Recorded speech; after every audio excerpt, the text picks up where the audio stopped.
To aquaplane on your belly on the water slide, or to not disturb the universe, that is the question.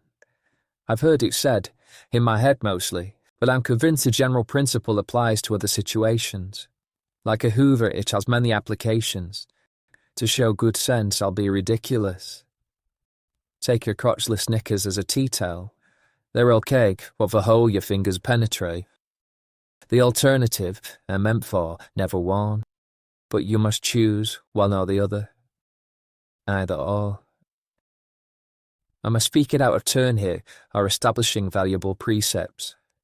When she wants a bit, and I'm talking of the Battle of Trafalgar, our mutually incompatible theory comes over. How you can't do both with ease. I'm trying to get across the moment modern history's hinged, and she's got the bedroom on her mind, and there's no in-between. I'm wondering, is it likely in every marriage that multifaceted jewels are hard to find?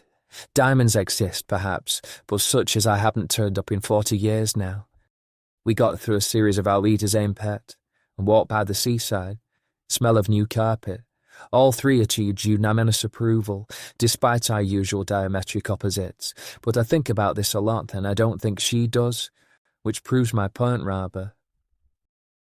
She's a creative sort. The inexhaustible well she talks of to me must to my mind be like the enormous turnip. It's as far as I go in imagining what kind of vegetables and stone wells live in her village, fairy tales.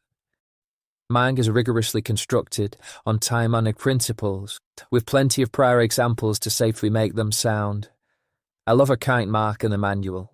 She loves a ladybird butt, I found. But we've established that we differ. The follow-up is whether there'd be more purchase and dynamism in our vehicle if we faced the same way. Our car is a two-halved bastard, spliced, fused in a welding shop, and one's a Humvee, one's a Mini. One has gunmetal grey in a practical side, the other sprayed in what can only be described as lemon drizzle. They make a fine sight battling over steering wheel, but it keeps things limber. To what I'm referring is a time-worn scrabble down the centuries. If I'm boring, I'll put it into context. Hell, I'm standing on the shoulders of giants, in the shadow of the great inventors, those who made strides in the arts and human sciences, with laywise, with meek and docile faces, who didn't even merit footnotes in their husbands' histories. I'm a man proudly.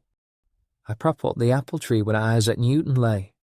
My wonderful exotic impetuous woman is she in the wig who didn't discover gravity, but was a jig on the table, or when there's a water slide, once a part of it. We divide, and do the sklicks in the body of our marriage, and though I keep my teeth gritted, she beams with delight and shows off. Her everything, her audience is love. I grub about with notebook and write stuff, like this, staggering to a conclusion, saying, we're happy enough.